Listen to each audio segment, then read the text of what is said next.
Good afternoon, Pritesh. How are you today? Afternoon, Paul. I'm doing well, thank you. Yes, good. Brilliant. I'm saying good afternoon, but it's really good evening for us, isn't it? It's just past 6 o'clock. I normally say good evening now. I don't know about yourself. Yeah, no, absolutely. Yeah. It's a great day today. So yeah, it's a lovely sunny day out there. Yeah. It's been beautiful, hasn't it?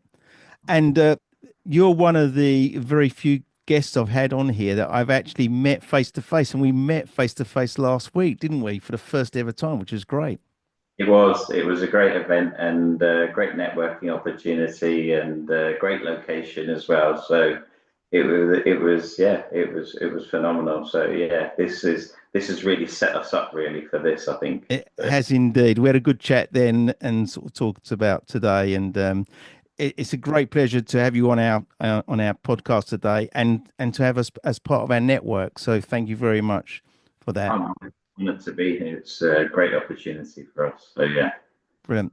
So as I said, we originally met through LinkedIn, which is the place where we all meet nowadays. And then we have had a face to face. But for the benefit of our audience today, could you give us some background to yourself and maybe sort of tell us about your origin story? What brought you into this industry? Oh, right. So my background is civil engineering. So educated as a civil engineer. I then, rather than move into mainstream design and that type of thing, I was more prone to like meeting people and sort of networking and that type of thing. So, I discovered very quickly that was quite a strong trait of mine. So I moved into essentially sales or engineering sales, so specification type sales. So joined a company that manufactured lightweight aggregate. There, I picked up some more skills from a lot of the leadership team, and then moved on to a tools company, Hilti. So yeah, so I have a strong background in Hilti.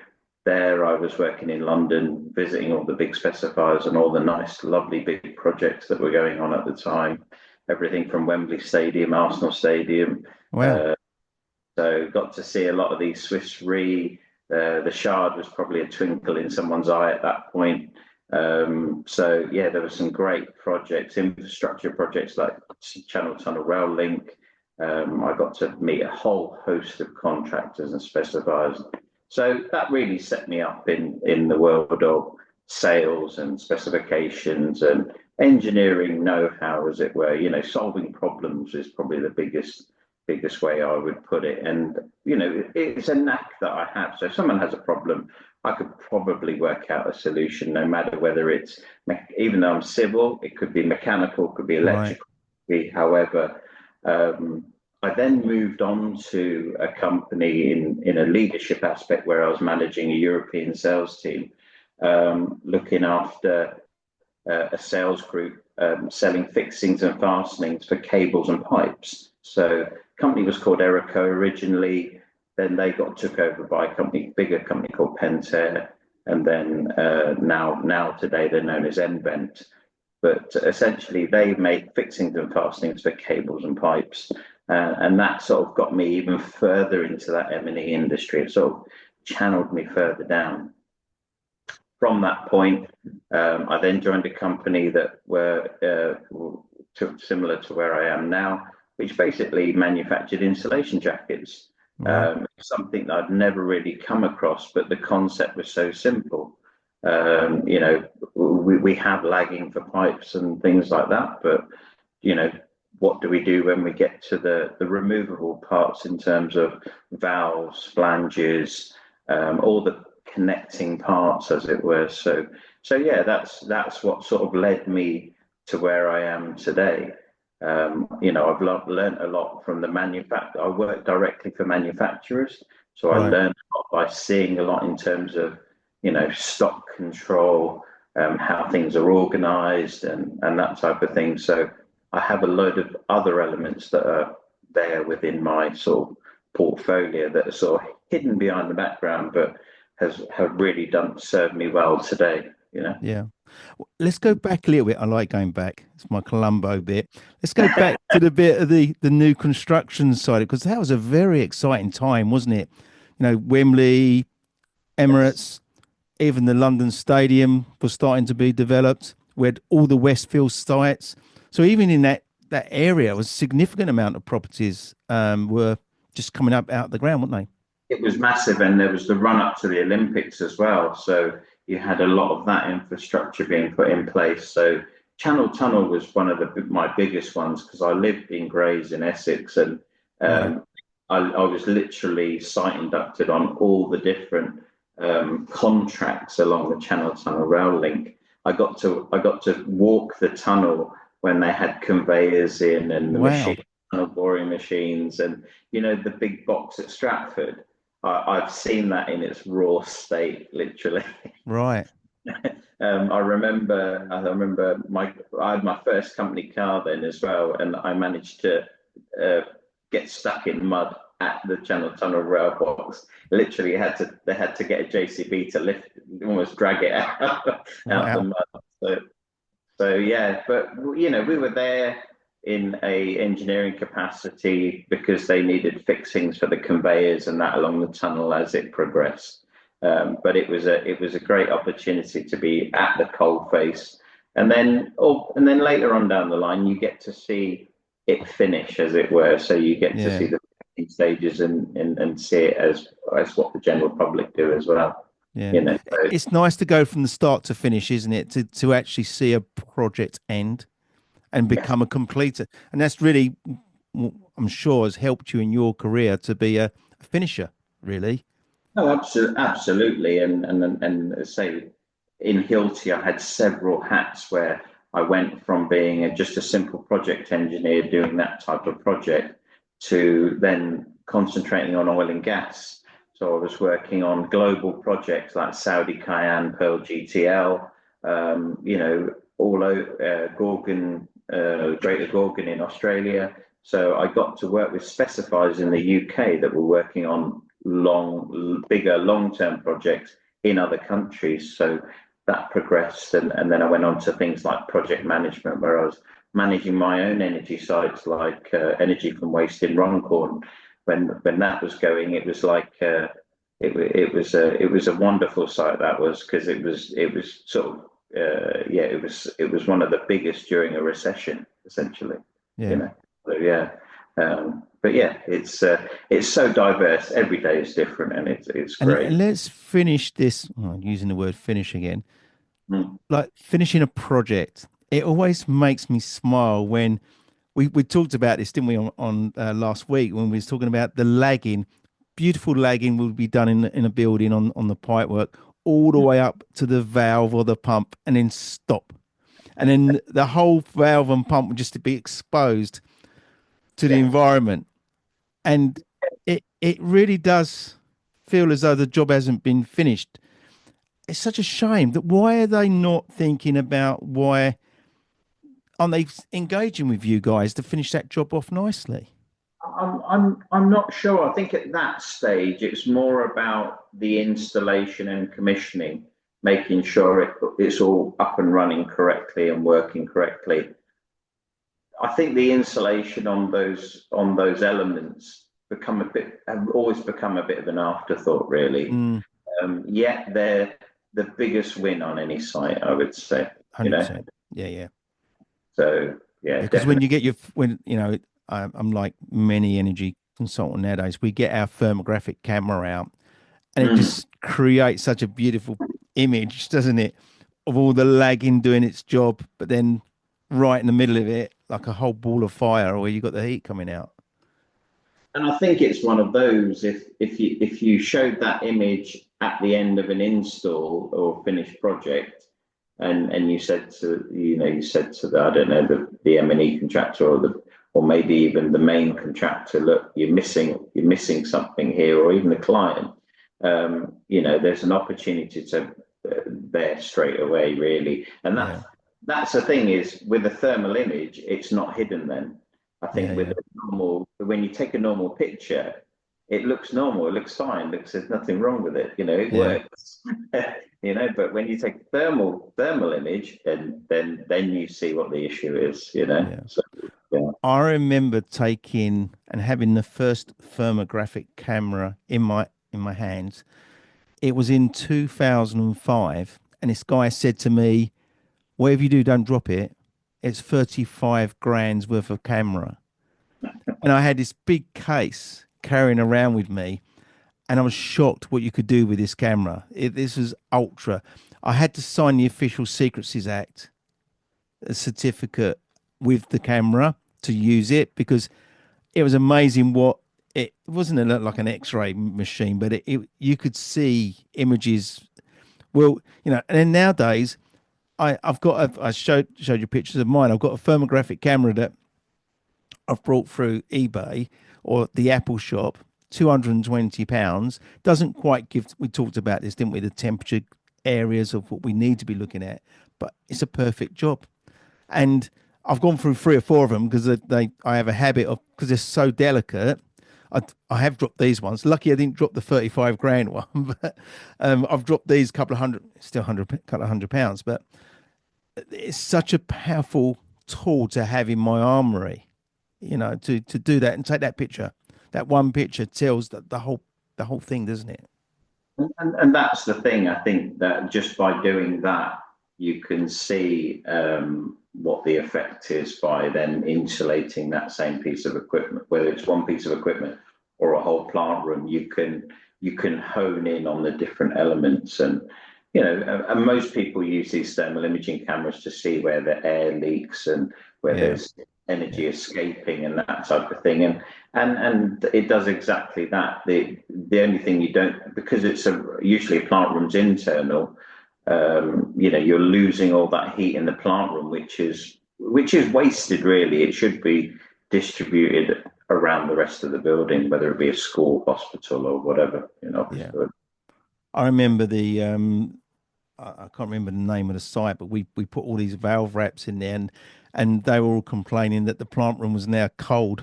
And they had to go blocking all the vents up to stop all the cold air coming in because we've changed the temperature so much. You know, Gone are the days of the old boiler man sleeping in the plant rooms when it was nice and cozy for him. Yeah, that's right. Yeah, yeah.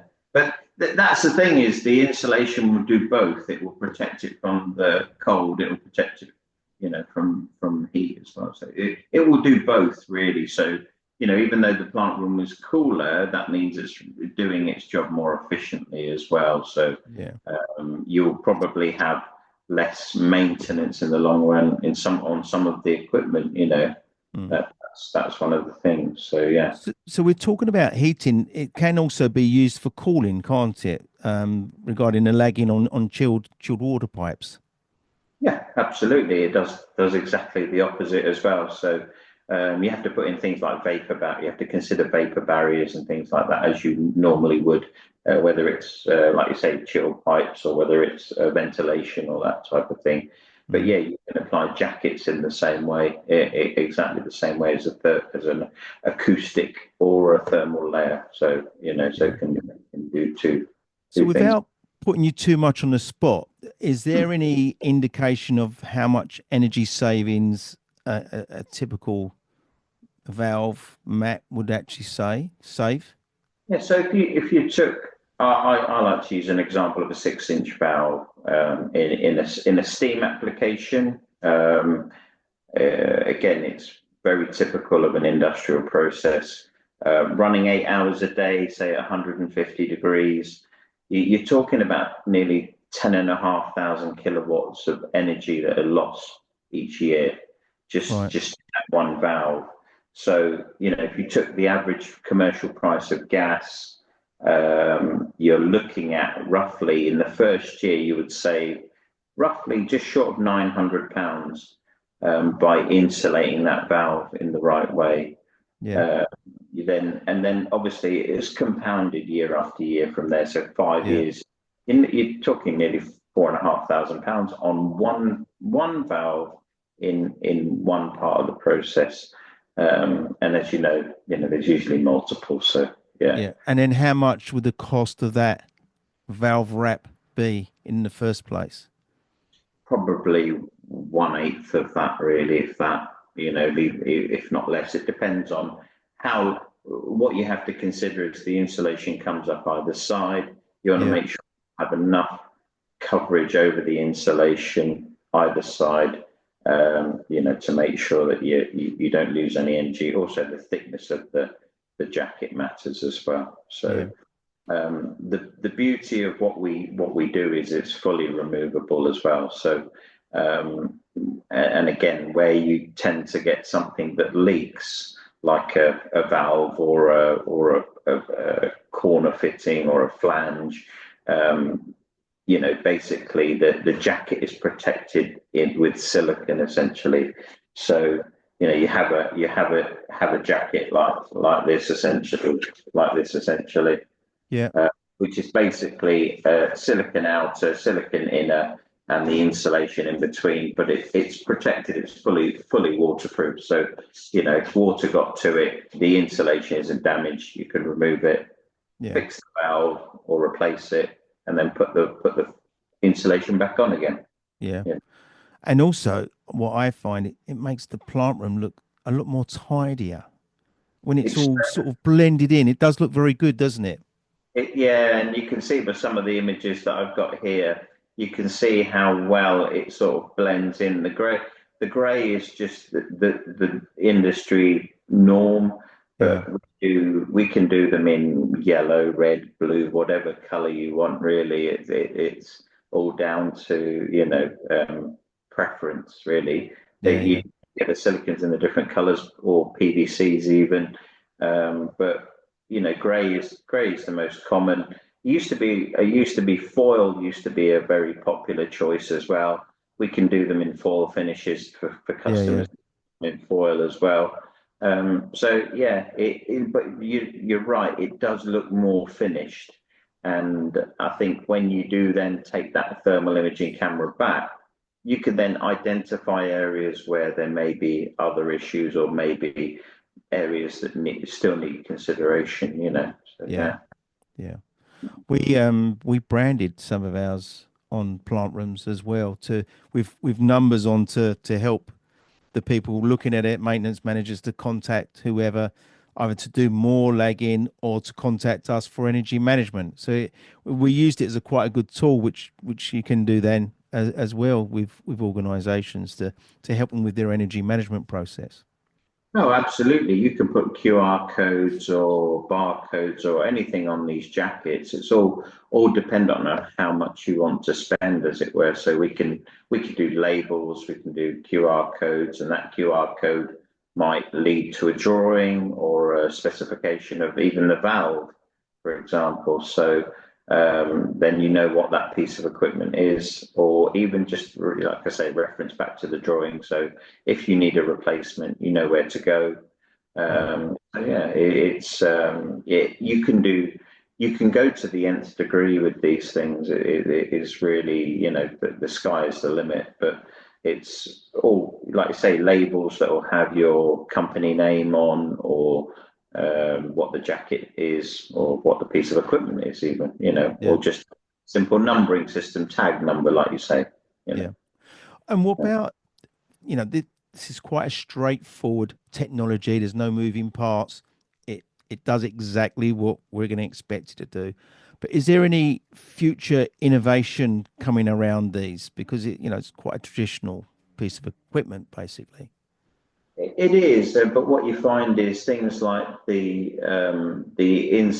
insulation that you put inside can vary. So you could have something that is the insulation advances in the way materials are made these days is quite it's continuously changing. Right. So you can have ones that can resist high temperatures, that are very, very thick, and ones that are very, very thin. So depending on what sort of clearances you've got, but obviously the thinner you go, the more you're probably going to pay for to have that insulation in the Yeah. jacket. Yeah. Yeah. That's what it tends to do. But you can have insulations that are hydrophobic as well within there. So another layer of protection, as it were. So as well as the silicon outer, you might again, it's all dependent on your specific circumstances. Because as I say, when you talk about hydrophobic infills, you could then you're then looking at things like corrosion under insulation, where you start getting moisture, traversing inside the jacket once water gets in. So hydrophobic insulation just allows the water to wick away essentially. So, but Yeah. again, it's more expensive, but yeah, it's an option. Yeah. You've got lots of high temperature options.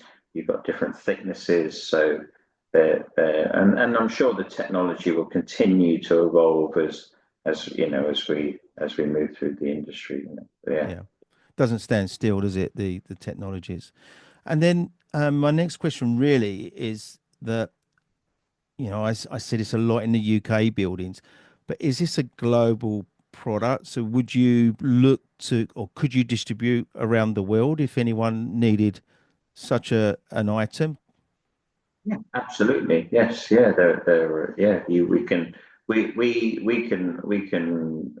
service projects globally or in any location of the country, and it's all down to the level of service that you want. So we can do everything from survey, manufacture and install. So like a full turnkey solution, or we can just do if sometimes we get items sent to us where we're just doing the manufacturing, so and then they will supply it and they'll install. Yeah. So we cover all the markets. So we can cover like a contractor, we can cover like an installation distributor who will have customers that want these items.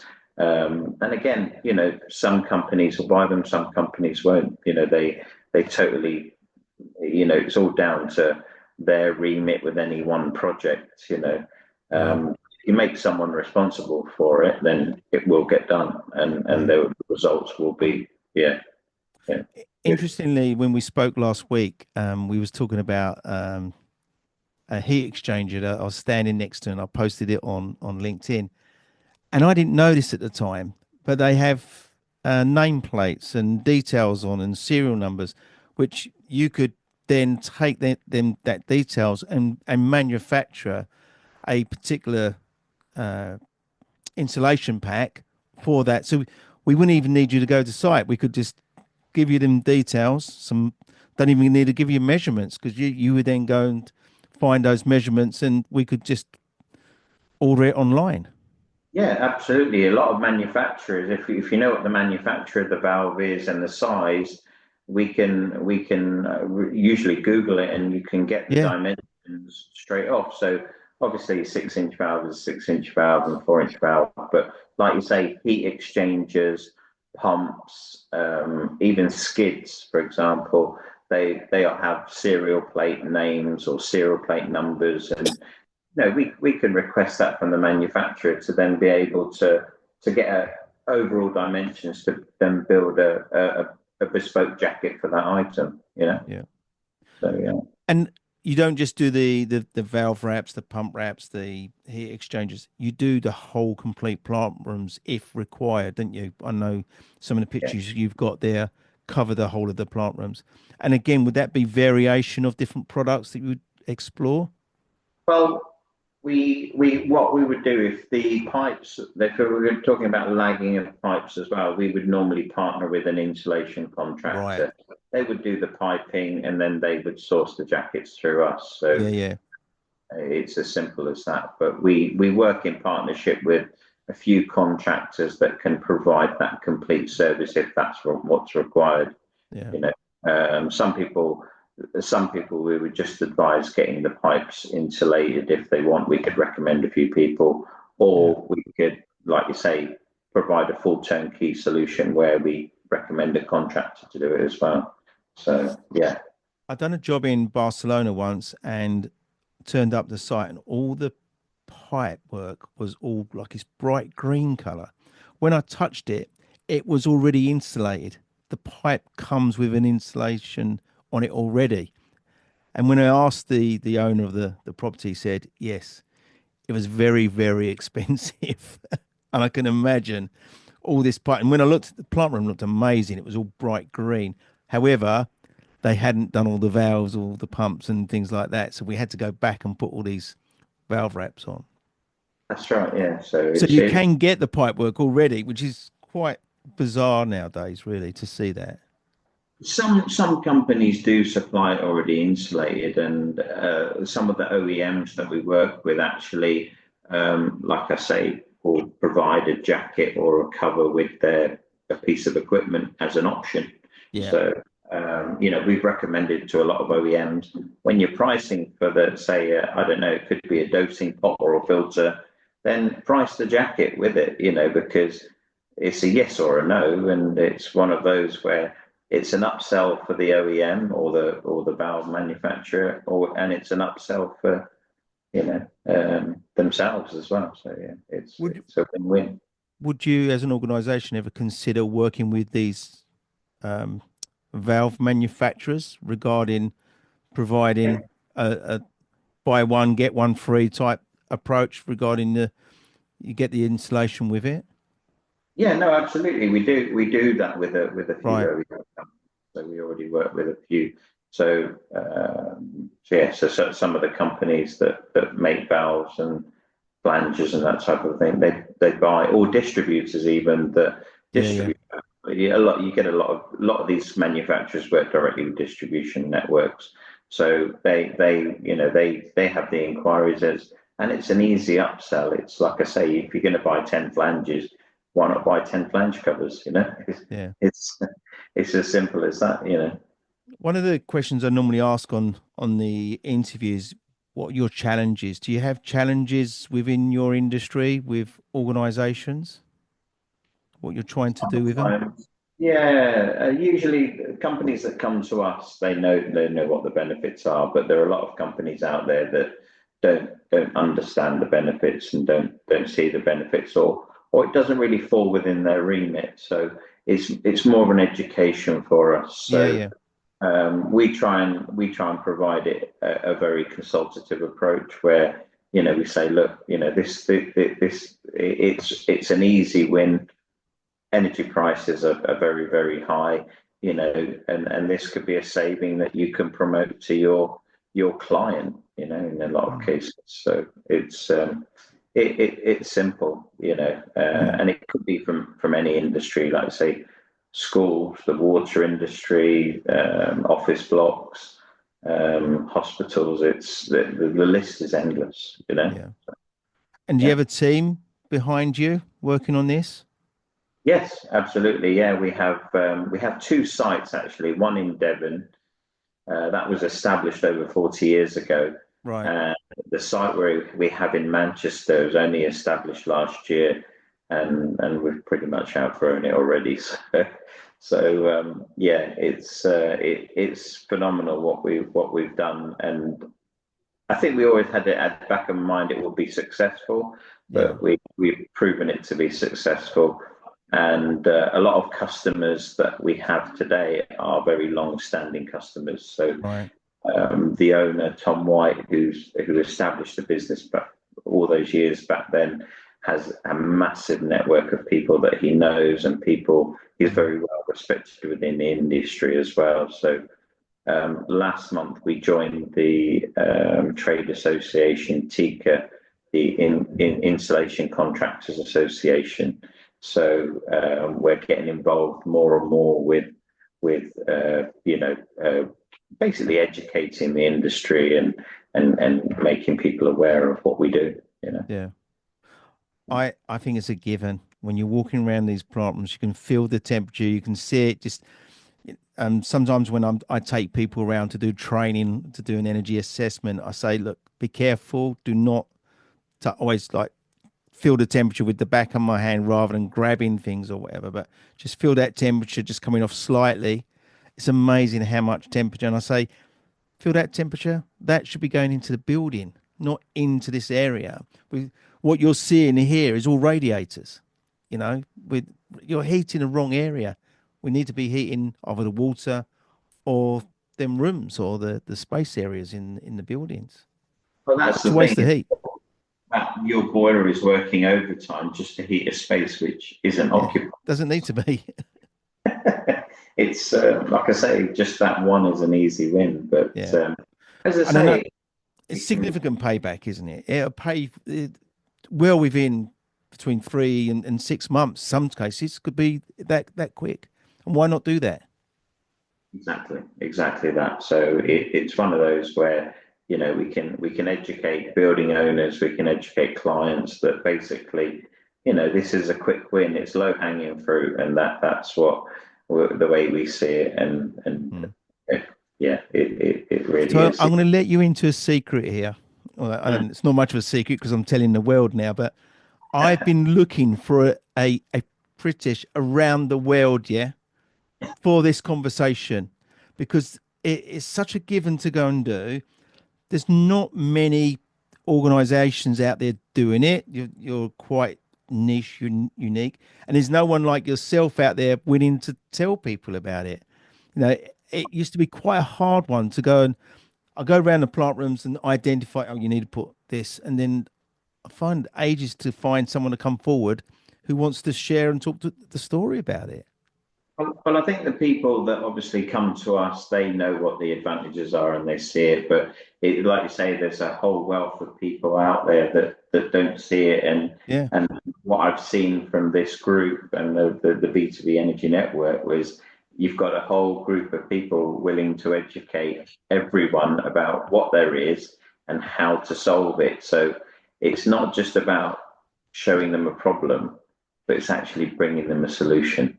yeah, That for me is everything. It's like, 100%. don't bring me a problem, Yeah, bring me a solution. yeah. I only deal in solutions. That's what we've got to be doing is dealing with the solution all the time. And then the solution will find your problems. Well, here's your problem. Here's a solution that's going to fix your problem. Well, I didn't know I had the problem in the first place. There's a Well, that's problem it. there. Yeah, yeah, And some problems are easy. Some problems need a bit of research and a bit of knowledge. exactly, So exactly. yeah, I'm trying to educate people that this is simple. So yeah. Brilliant. Well, look, it's come to this time, British, that where we are in the interview, we're around about 30 odd minutes. And I did say to you that I'm going to put you on the spot. I have been putting you on the spot all the way. And thank you for joining us today. But is there anything you can give back to the industry as a takeaway to help all these energy experts that are going to listen to this podcast today? Well, for me, a plant room, for example, is the simplest win. It is low hanging fruit, and you'll see an immediate return, Yeah, essentially. As soon as you insulate those valves and piece of equipment in that plant room, the temperature drops. That heat is then being distributed in the right parts of the building. yeah, So you'll be saving your client instantly in terms of energy cost. yeah, So and that's what they want. It's a bit like solar. They want that instant turn it on. Let's yeah, see the benefit. And you know thermal insulation covers will do that for you. yeah. And as you say, it's fast, no moving parts. The guarantees are quite high because it's going to be, automatically saving. I was going to say, and I'm sure this is a long period of time, but is there any like life cycle um, data regarding how long these mats will last? Because there must be 30 years, maybe. It probably is very, very high because the insulation is encapsulated within the cloth. Yeah, So actually nothing can get to it to deteriorate. As we know, it's glass fibers as well. So really it's fully protected.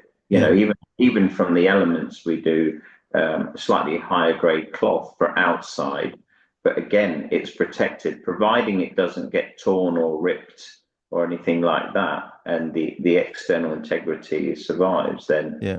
it should be fine. And Well, you often see these on wastewater treatment plants as perfect examples. yeah. So So it's pretty much forever. Even I've given a date of 30 years, maybe, but it's more, you know, well, a lot, further past our lifespan as such, isn't it? Absolutely. It's like anything. You look after it, it will, it Exactly. will look after it. It's one of those things. It's not yeah, you treat it. The biggest problem I have, and I have found, is people take them off to do the maintenance and then don't put them back. I went into a plant room recently and I said, "Oh, you haven't got no valve wraps." "Oh, yes, we have." "Oh, where are they?" "Oh," and then the guy gets them out from under the back and puts them on. But that's the only time I've actually seen that. But just understanding your plant room, understanding that everything has a place to it to keep it nice and tidy. Well, and some plant rooms were done in a traditional way with metal boxes and stuff, and those metal boxes They're the ones. Yeah, you they can't. tend to be a bit more complicated.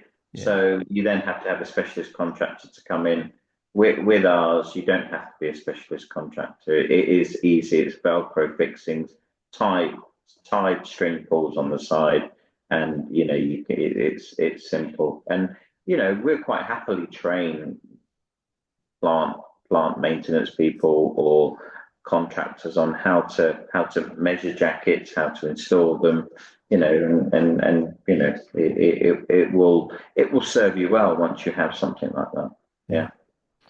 Well, Pritesh, I'd like to say thank you very much for joining us today. I know we had a long period of time regarding booking this, but I'm really pleased that we've had this opportunity. It's amazing meeting you last week, which helps today, obviously. But the topic we've got here is so fast in recovering the waste, and I think it's quite a key element to what we do as energy experts. Oh, no, absolutely, and it's been an honour to be able to do this and yeah, and meet you and do the podcast as well. So yeah, it's this energy network is such a great thing. So yeah. Brilliant. Well, thank you for your support.